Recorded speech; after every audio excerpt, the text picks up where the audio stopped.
On today's show, we're talking about Josh Jung stepping into more of a leadership role, Wyatt Langford getting hurt, and, of course, version 2 of my opening day roster projection. All that and more on this episode of Locked On Rangers. Let's get into it.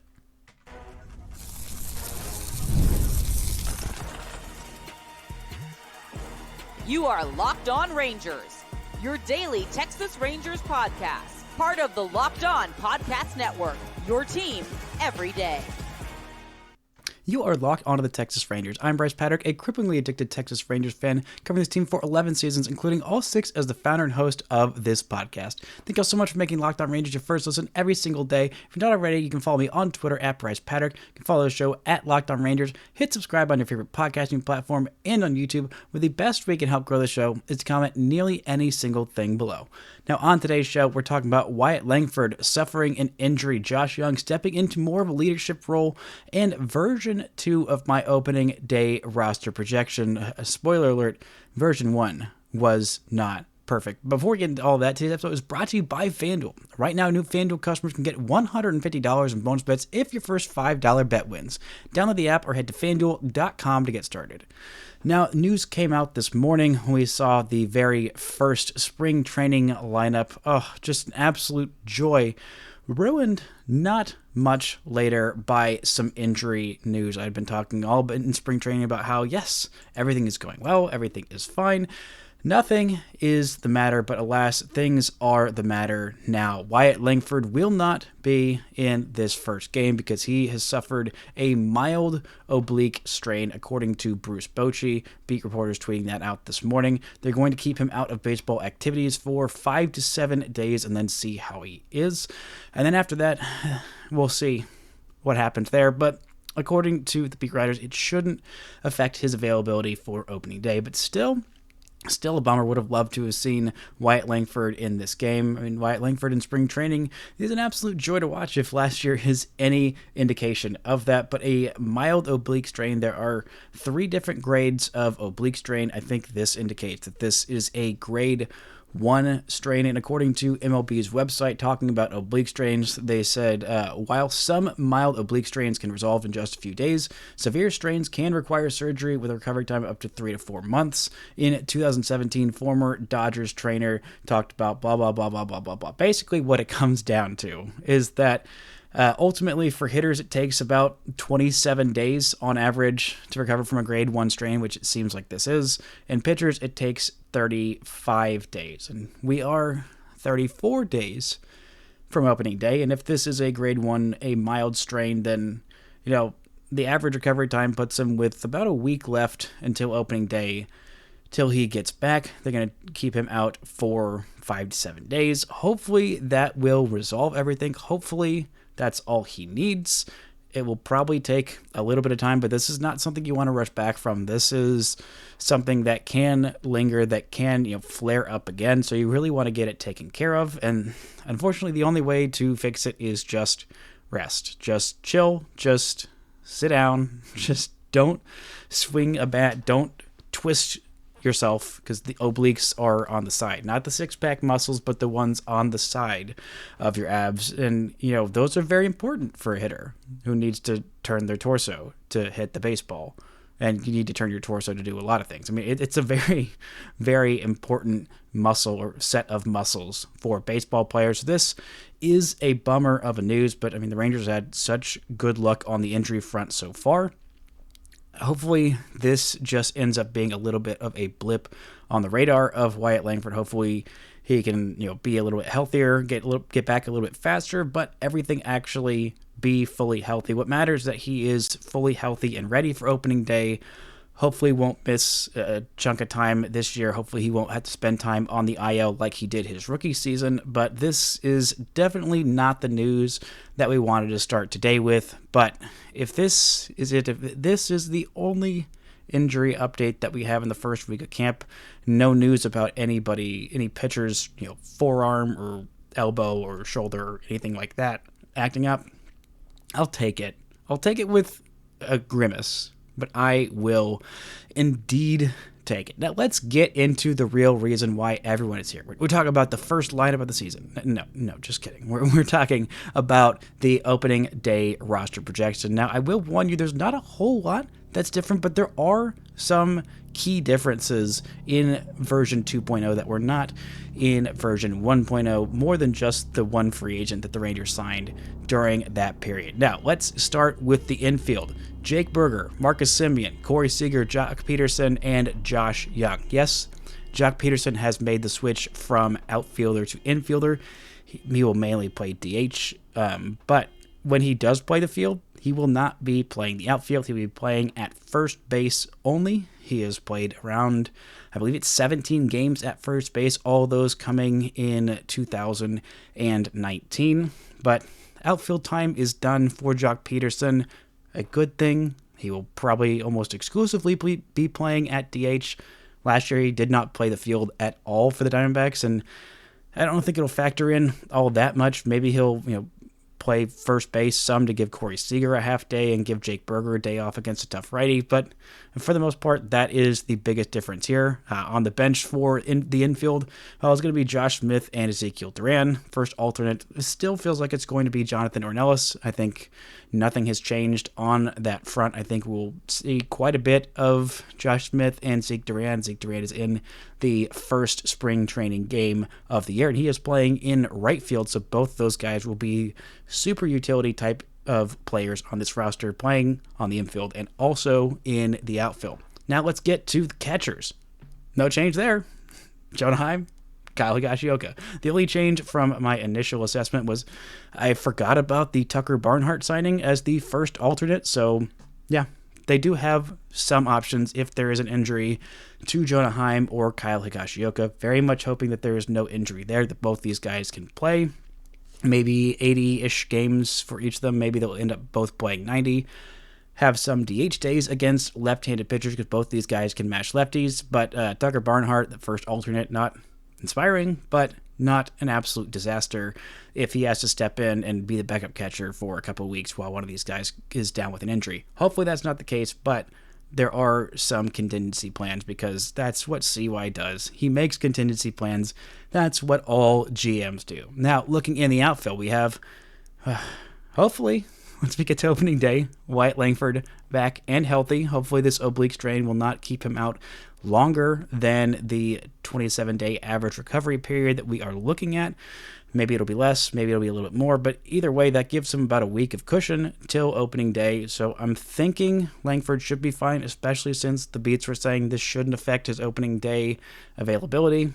We have Evan Carter in center field, Adolis Garcia in right field. Then on the bench, we have Leody Taveras and also the likes of Josh Smith and Ezequiel Duran, who will definitely be getting some time in both the infield and the outfield this year. First alternate, I do have a change here. I had Dustin Harris as the Rangers' first alternate, but I think Sam Haggerty might be fighting for that last roster spot. I don't think he's going to take it from Leody Taveras, but this is just a first alternate break glass in case of emergency type of situation. Haggerty is not somebody who I really thought much about when the Rangers signed him. I don't think I even mentioned it on this podcast because last year he had just an awful year with the Mariners. He only played in 8 games, but he was very, very bad. When you have a 192 OPS, that's not a batting average, that's not an on-base, that is an OPS of 192. An OPS plus, yes, that's correct, of negative 41. Negative 41. It's not like you're going to play a big role. He hasn't been an everyday player really at any point in his career. He had a really good year in 2022 with Seattle. He's a guy who hits for no power, but has a whole lot of speed, decent on-base skills. I mean, back in 2023, he had a very, very high walk rate, 13.9%, significantly higher than league average. He's also in the top 8% of sprint speed. He didn't strike out much that year. He didn't chase. He didn't whiff. He's great up the ball at a decent rate, but he just does not impact the baseball. But, when you're looking for a guy who's a switch hitter, he plays the corner outfielder fine. He's not, inspiring. He's not, incredible out there, but he's fine.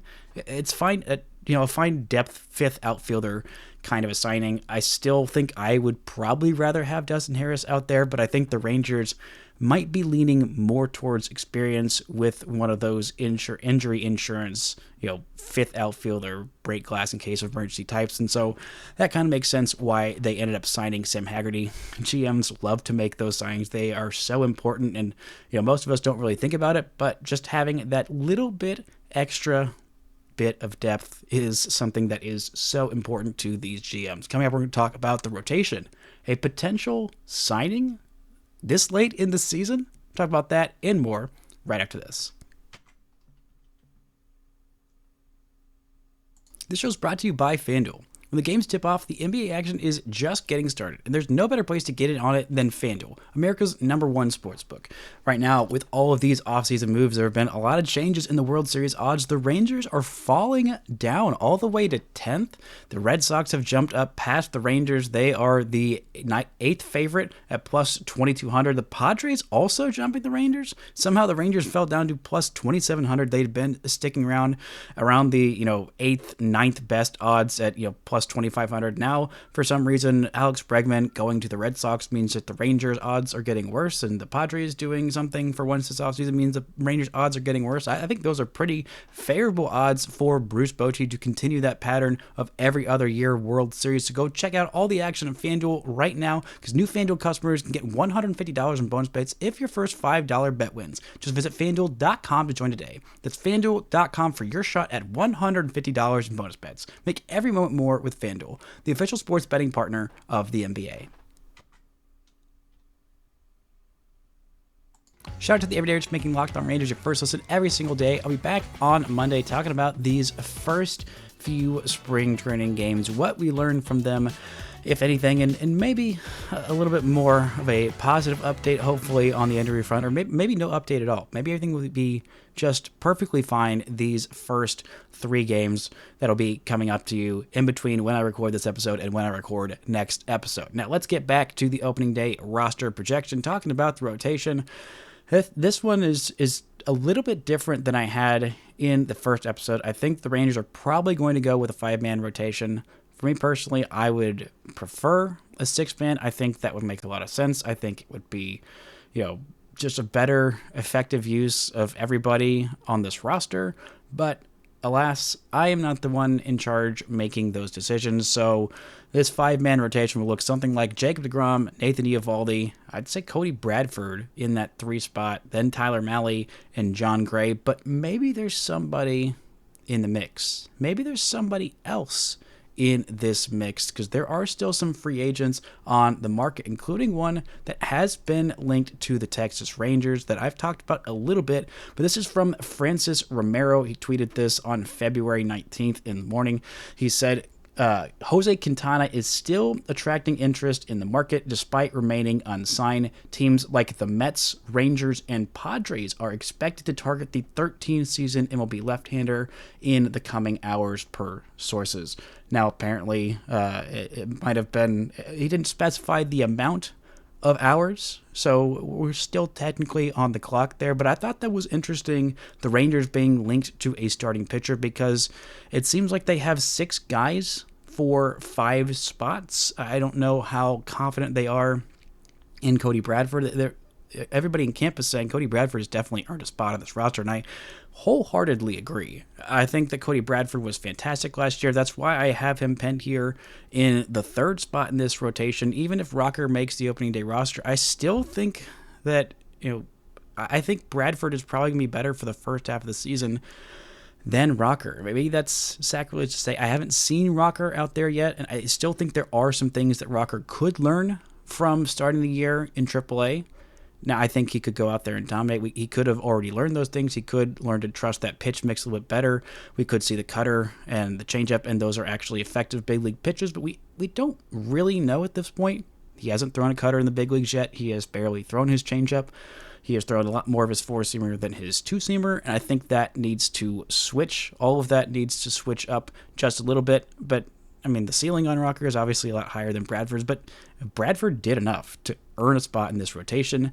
But adding Quintana in this late in the game, It's interesting. I mean, I loved Quintana as a potential signing. He was fantastic in most of the postseason, outside of one start where the Dodgers just annihilated him. But they did that to a lot of starters, so I don't hold that too much against him. But, I mean, 11 consecutive scoreless innings in those first 2 rounds of the postseason, a 6 shutout innings against the Brewers, and then 5 shutout innings against the Phillies. That was very, very impressive work. And for the last half of last year, he had a 3.18 ERA in 12 starts. He was very, very good, and he's been durable for the most part. I mean, he had some down years. I mean, he only pitched 75 2/3 innings in 2023, but he was very, very effective for the Mets in those innings. He pitched over 165 innings in 2022. He was okay with the Pirates, and then after the trade deadline in St. Louis, he was downright fantastic, a 2.01 ERA in 12 starts with St. Louis. But he's had a lot of seasons where he's pitched more than 150, more than 160 innings. He was very, very effective, very durable early on in his career with the White Sox. He had a top 10 Cy Young finish. He had an all-star season back in 2016. And, he made 31 starts last year and over 170 innings. One out north of 170 innings, but still, I think that's very, very impressive.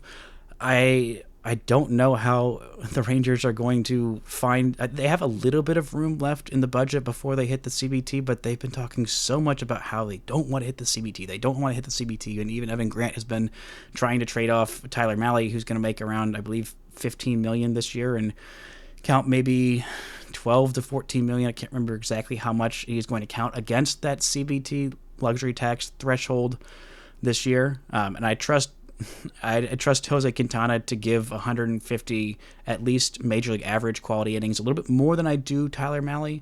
The upside on Mahle I think is a little bit higher because Quintana is going to be heading into his age 36 season, and he throws a fastball that's about 90 miles an hour, but he does so very effectively. I mean, his fastball run value is near the top 10% of baseball, just outside the top 10% of baseball.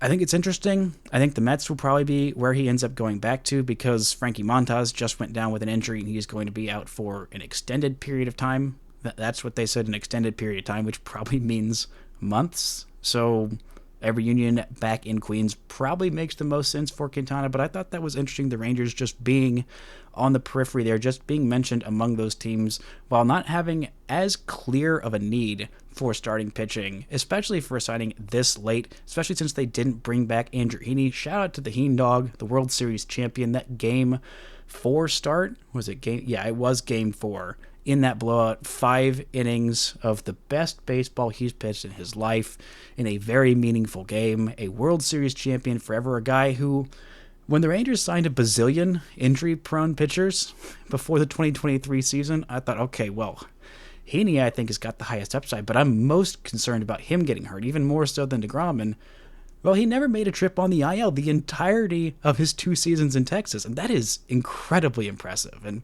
he was around a big league average starting pitcher during those 2 years. But a big league average starting pitcher who did not get hurt, who carried the load, who did his freaking job, no matter what job he was asked to do, Heen Dog did it, and shout out to him. Mad respect to the Heen Dog.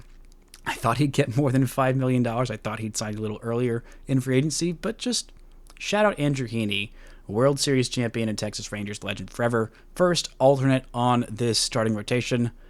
Obviously, it is Kumar Rocker. Now in the bullpen. This one is fairly chalk. We have Chris Martin, Robert Garcia, Jacob Webb, Sean Armstrong, Hobie Milner, Luke Jackson. The addition in there that I did not have last time because I did not expect the Rangers to make one more free agent signing before spring training game started, but alas, they did. Welcome back to Lou Jax, Jesse Chavez, and Dane Dunning rounding out that bullpen. My first alternate is still Mark Church. I still think he is going to knock on the door, and there's a chance, more than a chance, that he makes this opening day roster over the 41-year-old Jesse Chavez. But hey, that's a solid bullpen. That is the makings of a potentially very good bullpen. And if the Rangers did sign Jose Quintana and John Gray moved into that closer's role and Jesse Chavez doesn't make the opening day roster, that is a really freaking good bullpen. A really freaking good bullpen from a bullpen that there were so many questions about heading into this offseason, making 5 different free agent signings, trading for one guy. I mean, 6 new relievers in one offseason. That is a whole lot of turnover. And bullpens are always a fresh set of faces. It's just a rotating stable of a bunch of different guys. But turning over basically the entire bullpen outside of Dane Dunning, and heck, even Dane Dunning was in the starting rotation last year. So, yeah, the entire bullpen being completely brand new. Chris Jung had a lot of things to do this offseason. I think remaking this bullpen, he has done a very, very good job. I don't know if Jose Quintana is coming back, but I thought it was definitely something worth mentioning, worth keeping an eye on for sure. Now, after this, we're going to talk about the first spring training game, what to look for, what's important, what doesn't matter. And Josh Jung with probably the best quote I've seen in spring training in a long time. All that and more right after this. This show is brought to you by Wonderful Pistachios. Looking for a snack that's both delicious and nutritious? Crack into a good source protein with Wonderful Pistachios. Wonderful Pistachios are one of the highest protein nuts. Each 1-ounce serving has 6 grams of protein, giving you over 10% of your daily value. Plus, they're packed with fiber and better-for-you unsaturated fats to help keep you feeling fuller for longer. They've got all kinds of different options. The 2 shells. Do you want shells? Do you not want shells? There are pros and cons to both of them. You want the grab and go, the easy on the run, go no shells variety. But if you like that cracking of the shells, go with the shelled variety. There are so many good things about these pistachios. They are just absolutely delicious and so easy to have them on the go. Whether you're running between meetings or dropping off the kids, Wonderful Pistachios are the snack that works as hard as you do. So get crackin' and get snackin' with a snack that packs a protein punch. Visit wonderfulpistachios.com to learn more. Congratulations, we've finally made it. Spring has sprung. Baseball is officially back. We've got a lineup to digest. We have got some matchups to analyze. How much can we actually glean from game 1 of the spring? It doesn't matter. It literally does not matter. Just the joy of seeing Rangers PR tweet out a lineup graphic just fills my baseball soul with joy. Game 1, let's look at it. Marcus Semien leading off, hitting first, playing second base. Shocker. Corey Seager hitting second, playing shortstop. Josh Jung, third base, hitting third against a left-handed starting pitcher. Adolis Garcia in the cleanup spot, batting DH. Jake Berger in the 5-hole, playing first base. Jonah Heim catching, hitting sixth. Ezequiel Duran playing right field.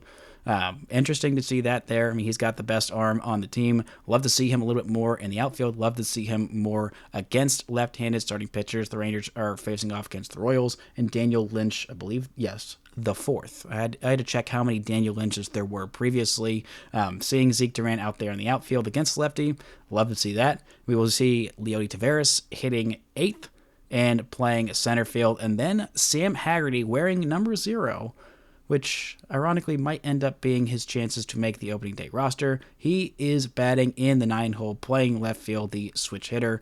Nathan Eovaldi will start this game. We will see at least 6 different pitchers, starting with Nathan Eovaldi. Then we will see Dane Dunning. Then we will see Jacob Latz. Then Harrison Garabito, Robbie Alstrom, followed by Patrick Murphy. Following that by, who knows? I guess we'll probably see a couple innings from Evo and from Dunning.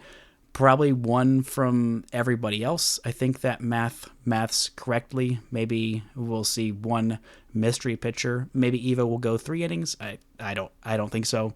I don't think anybody's going 3 innings their first spring start out. But just seeing that, hearing the radio call, because there are so few Rangers games that are televised on the television, because the Rangers aren't the Yankees or the Red Sox or the Dodgers, who have basically every spring training game televised.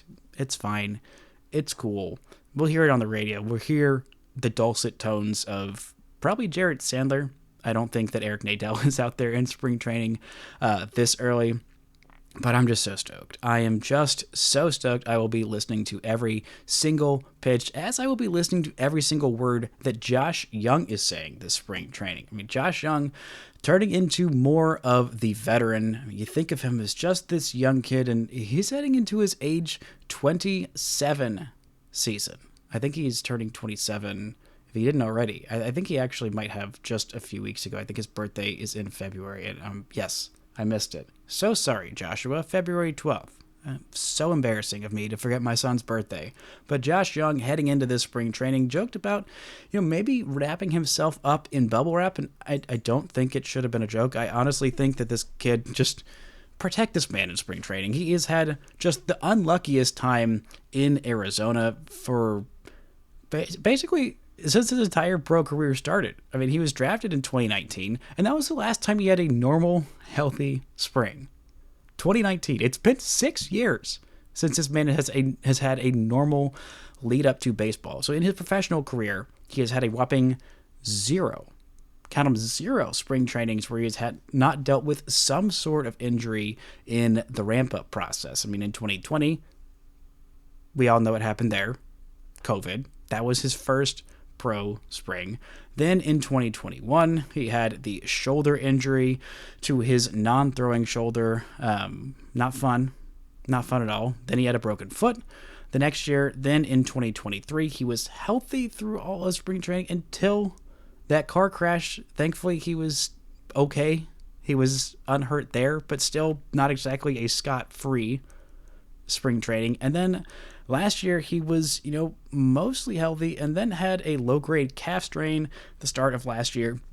It delayed his start to spring training, and then 4 games into the season, of course, freaking Phil Maton ruined his season with that broken wrist. This year, just get this man healthy, keep him healthy. He is turning into more of a leader. He's becoming a little bit more outspoken, being a little bit more of himself and stepping into that leadership role. I mean, I know I talk about most of these guys on the Rangers being baseball robots, and Josh Jung is not that. He is very much not that. He's a little bit of a dork. He's a little bit of a Star Wars nerd. Love that about him. I say that with all the love of my heart as a huge dork and huge Star Wars nerd myself. But Josh Jung is starting to, come into his own as a bit of a leader. He's trying to be a little bit more vocal as a leader, trying to bring a little bit more of that clubhouse vibe, being a little bit, louder, a little bit more boisterous, coming into his own and feeling comfortable in his own skin, not being just the rookie. He's been there for a while. He has got some skins on the wall. He's got a World Series championship. He absolutely crushed it in the playoffs. He was an all-star his first season, and he's a good baseball player, and I think he's starting to have some more confidence in himself. Talking about the journey into more of a leadership role. This is a quote that Kennedy Landry ended her story with, and I thought was very, very telling. When talking about what it takes to be a leader, he said, "I'm still learning. It's a journey for sure, but I'm trying to take on more of a leadership role, being more vocal, which is definitely not something I've been in the past. The day-to-day process, I'm trying to bring the juice, trying to bring the energy, joking around, keeping everything lighthearted, making sure that people are smiling. I'm just trying to instill that culture that we have a lot of fun. But I also want to say this. We're going to have a lot of fun kicking your butt." But he did not say but. That's the kind of culture we want to create. Having a lot of fun kicking your booty, with an A and some asterisks at the end. Love hearing that from Josh Jung. I mean, love hearing that boisterousness. Maybe Jock Peterson is getting in his ear just a little bit. Maybe he's listening a little bit more to Adolis Garcia, having a little bit of that cockiness, that swagger, not being too afraid to say anything. I would love to see these guys have fun kicking everybody's butts. That was a lot of fun in 2023. Through that postseason run, when they were kicking everybody's butts, they looked like they were having a lot of fun. Talking about, the magic number on Hedgie's butt, talking about being fat boys eating hot dogs. I mean, that is what this team is when it's at its best.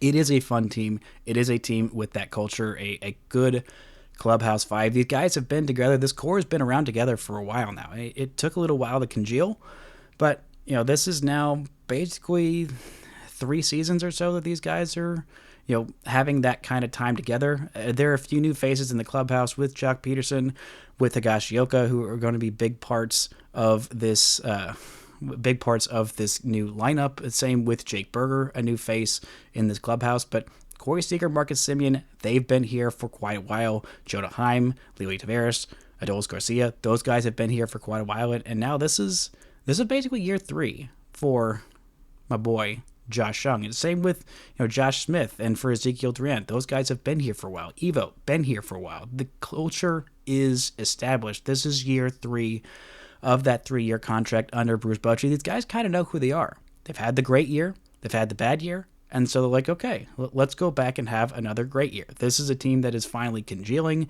This is a team that is finally, these younger guys stepping up into more of that leadership role, being more vocal leaders, which this Rangers team needs. I mean, they need guys like Jock Peterson. They need the quiet leaders that set the tone, that establish that culture of we're going to work incredibly hard. We are going to put our nose to the grindstone. We are going to be about our business. Those 2 fundamental pieces up the middle in Marcus Semien and Corey Seager, they're not going to be vocal leaders, and they're not going to say much. And that's who they are. And they need to be who they are. These guys need to be themselves. But occasionally you also need the guys like a Max Scherzer, like a Jock Peterson, who will step up and say something like, hey, guys, we're playing like crap. We need to play better. You occasionally need guys in the room who do that. And you need those guys to be good so that when they say that, people listen, take it to heart, and act on it. But you also need different types of leadership. Find out what your clubhouse 5 is. I mean, I think that Jock Peterson will most definitely bring the vibes. Would have loved to have some of those hedgy vibes if you could just have a hedgy just in the room. Maybe not on the roster spot, taking up a roster spot, because unfortunately, even though he does bring a lot of defensive value at the catcher spot, he does swing a wet noodle of a bat and does not impact the baseball at all. But bringing in a guy who does have that culture, does have, those vibes, because, I mean, you can't quantify them, but they're real. Last year, the vibes in the toilet for sure. I don't think that was literally just because they lost Austin Hedges. I think it was because they were playing bad baseball, and guys are putting too much pressure on themselves to be that reigning World Series champs, to be the team that they were in 2023, and they weren't that. They were a different team, and they just couldn't find the vibe until too late. They couldn't find their stride until too late in the season. I mean, they were okay out of the first couple weeks, but that first rough stretch in May, it just kind of sank them, and they never really recovered. And this year, it feels like they've got that clarity of purpose. It feels like they kind of know who they are. They kind of know what they're about, what they need to do. And seeing guys like Josh Jung step into more of that vocal leadership role, I think it is nothing but a great thing for this team. But just keep that young man healthy for spring training, because I swear, if we see another Josh Jung freak injury in spring training, I don't know what I'm going to do. So maybe do get out that bubble wrap for Josh Jung, especially for this game 1 of spring training. That's going to do it for today's show. Thank you all so much for listening and subscribing, and until next time, don't forget to enjoy spring training baseball.